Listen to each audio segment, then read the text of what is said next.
projects will be facilitated in Bihar. Bihar में greenfield airport. Future needs of the state. These will be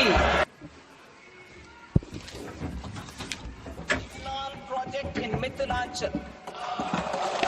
Financial support will be provided for the Western Kosi Canal ERM project, benefiting Bihar में greenfield एयरपोर्टों की सुविधा प्रदान की जाएगी ताकि राज्य की भावी आवश्यकताओं को पूरा किया जा सके. ये पटना एयरपोर्ट और बिहटा में डाउनफील्ड एयरपोर्ट की क्षमता के विस्तार के अलावा होंगे. मिथिलांचल में पश्चिमी कोसी नहर परियोजना.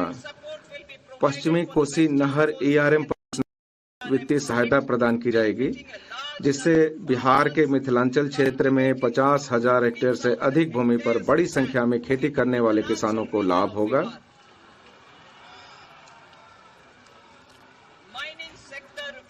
खनन क्षेत्र सुधार.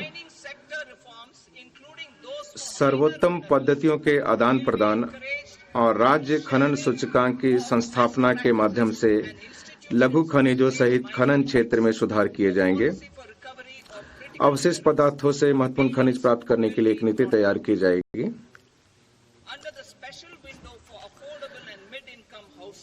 स्वामी निधि 2 किफायती और मध्यम आय आवास के लिए विशेष विंडो. स्वामी के अंतर्गत विशिष्ट आवास परियोजनाओं से 50,000 आवासीय इकाइयों का निर्माण पूरा कर लिया गया है और घर खरीदने वालों को इनकी चाबियां सौंप दी गई हैं. अन्य 40,000 इकाइयों का निर्माण कार्य वर्ष 2025 में पूरा कर लिया जाएगा, जिससे उन मध्य वर्गीय परिवारों को मदद मिलेगी जो ऋण पर EMI का भुगतान कर रहे थे और साथ ही अपने वर्तमान आवास में रहने के लिए किराए का भुगतान भी कर रहे थे.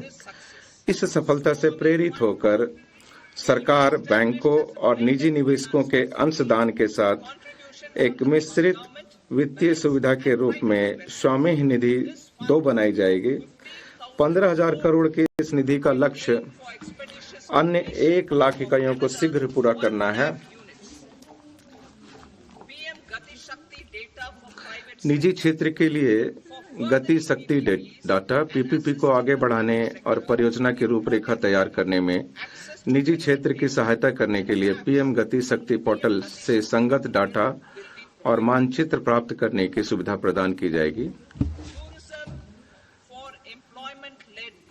रोजगार प्रेरित विकास के लिए पर्यटन. देश में शीर्ष 50 पर्यटन स्थलों को राज्यों की भागीदारी से चैलेंज मोड माध्यम से विकसित किया जाएगा. महत्वपूर्ण अवसंरचना के निर्माण के लिए भूमि की व्यवस्था राज्यों द्वारा की जाएगी. उन स्थलों के होटलों के अवसंरचना शामिल किया जाएगा.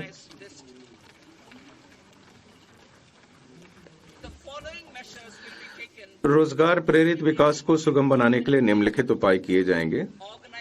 आतिथ्य प्रबंधन संस्थानों सहित हमारे युवाओं के लिए गहन कौशल विकास कार्यक्रमों का आयोजन.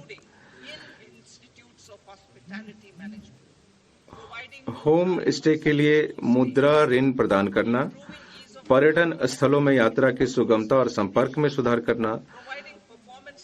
पर्यटकों हेतु सुख सुविधाएं, स्वच्छता और विपणन संबंधी प्रयासों सहित प्रभावी पर्यटन स्थल प्रबंधन के लिए राज्यों को निष्पादन संबंध प्रोत्साहन प्रदान करना और कुछ पर्यटक समूह के लिए वीजा शुल्क छूट के साथ साथ ई-वीजा की सुविधाओं को सुव्यवस्थित करना.